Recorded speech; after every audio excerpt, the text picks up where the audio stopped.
The universe is home to many unique and interesting realms, from worlds specially crafted for war to lands where heroes quest ever onwards, each with its own special brand of challenge.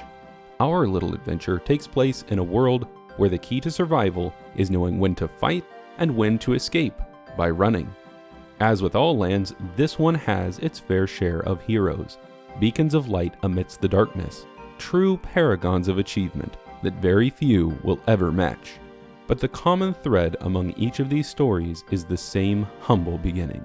So too begins our adventure, just a man, a mustache, and a mysterious curse. One that places oddly specific adventuring restrictions on our story's hero. Indeed, here he stands, starting with nothing, not even a name to call his own. Oh, there it is. Well then, welcome to the Tale of Taskarian.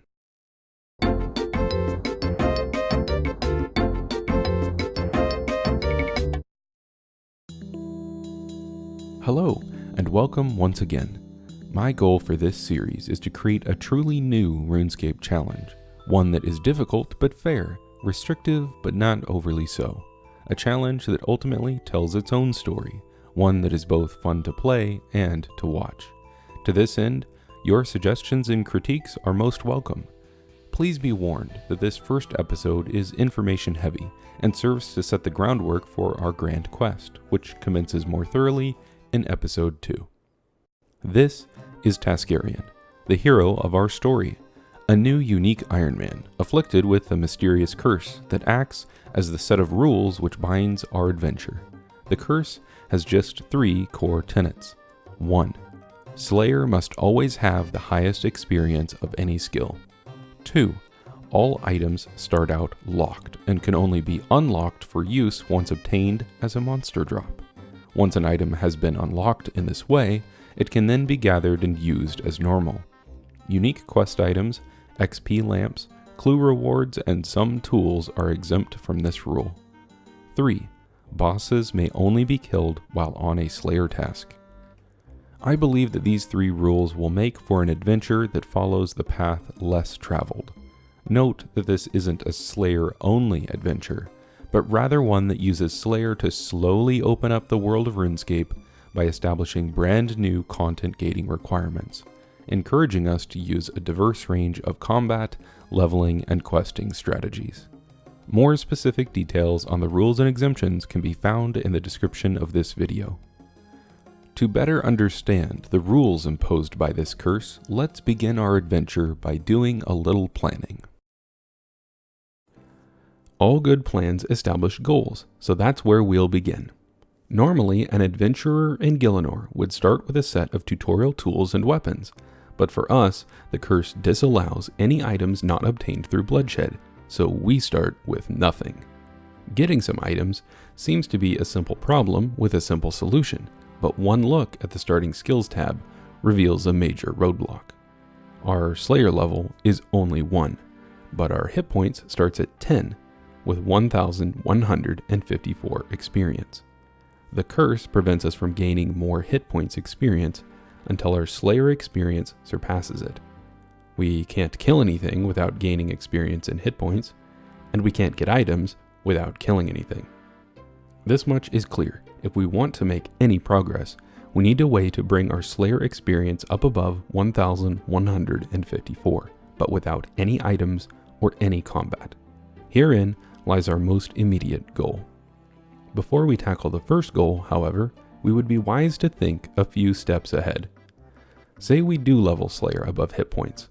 Then what? The answer seems obvious. Go do Slayer. But there's a problem. Meet Mr. Minotaur. Mr. Minotaur has graciously volunteered to demonstrate our problem.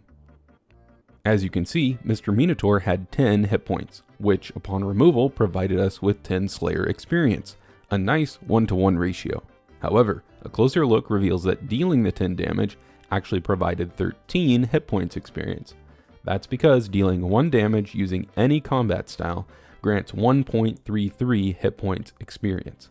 As a result, any normal combat, even while on task, will give us at least 33% more hit points XP than Slayer XP.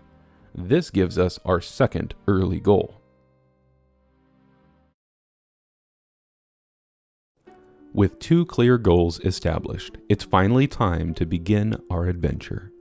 Despite the 33% problem, Slayer tasks will still be the primary source of items and experience throughout our journey, so it's only fitting that we start with the assignment of our first task.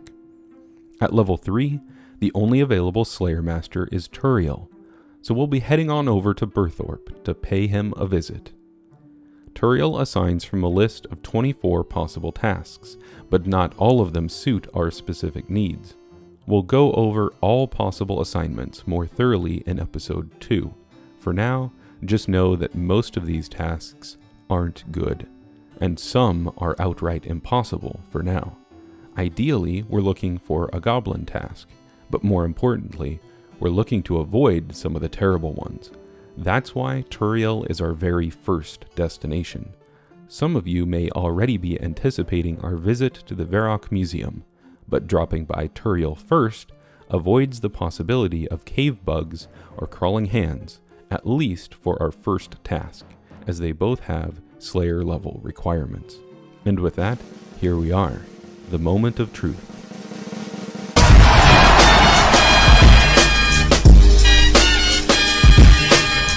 Goblins have low hit points, an excellent drop table for low levels, and a chance to drop clues. Truly the perfect first task. However, before we can start slaying, we first need some levels. The Varrock Museum is one of my favorite buildings in RuneScape. It's home to several unique activities, as well as a wide array of interesting statues, artifacts, and bits of information from around Gielinor. Of course, we are here for the quiz, which awards 1,000 precious Slayer experience.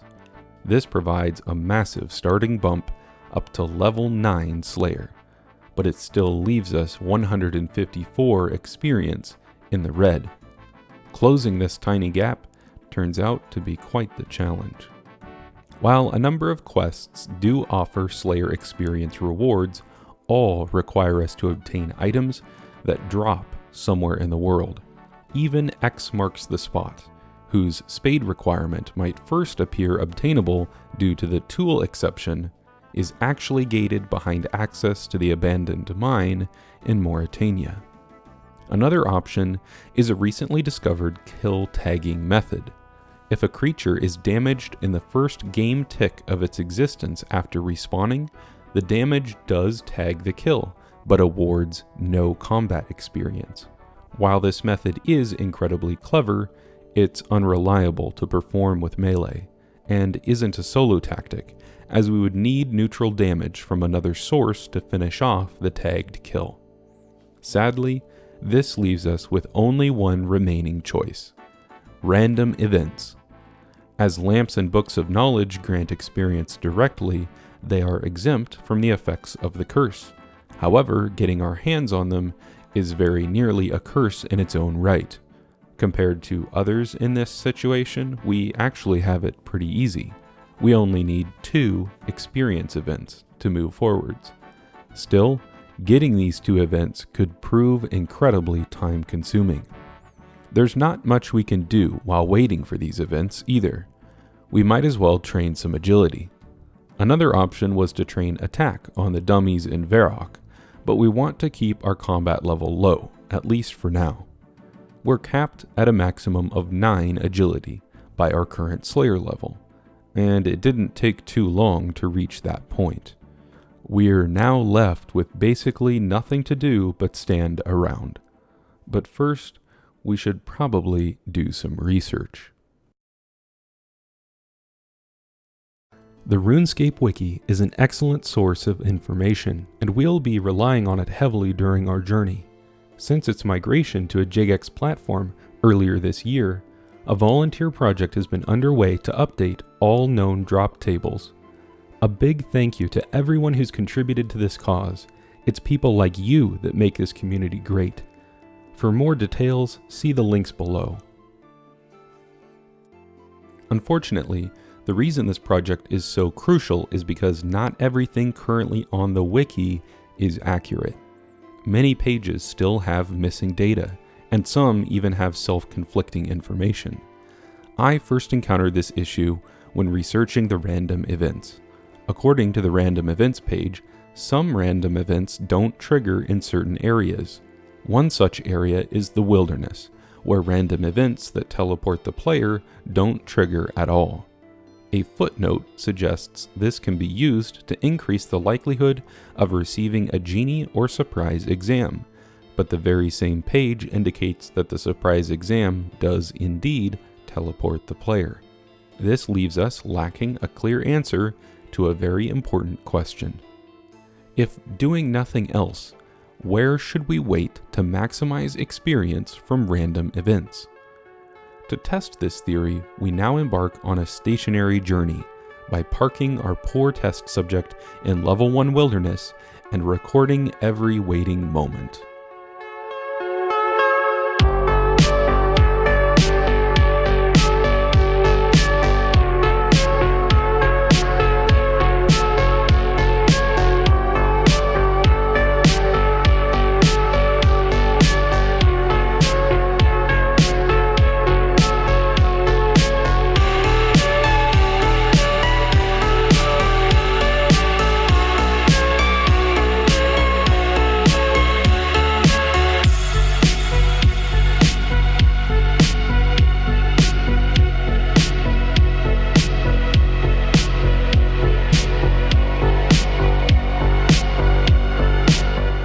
After 4 long days, it's finally done. 1,180 Slayer experience. Finally, the real journey can begin. But first, let's take a look at the results of our test. At first glance, it's clear that the surprise exam, as with other teleporting random events, does not spawn in the wilderness. But does that mean we were wrong to wait here? There are 23 total random events, and we only saw 8 of those during our wilderness wait. Assuming an equal distribution, this gives the genie a 12.5% chance of spawning. That's actually still better than the 8.7% chance to get either one of the 2 XP events while waiting elsewhere in the world.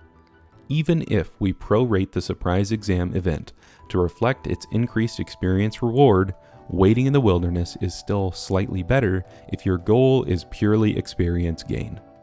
Sadly, it seems that our luck was spent on the goblin assignment, as we received at least 2 of every other possible event before our second genie appeared, and our total number of events at 25 was well above the expected average of 16. When all is said and done though, we can't complain. For 4 days we've been itching to punch something, and the time to strike is now.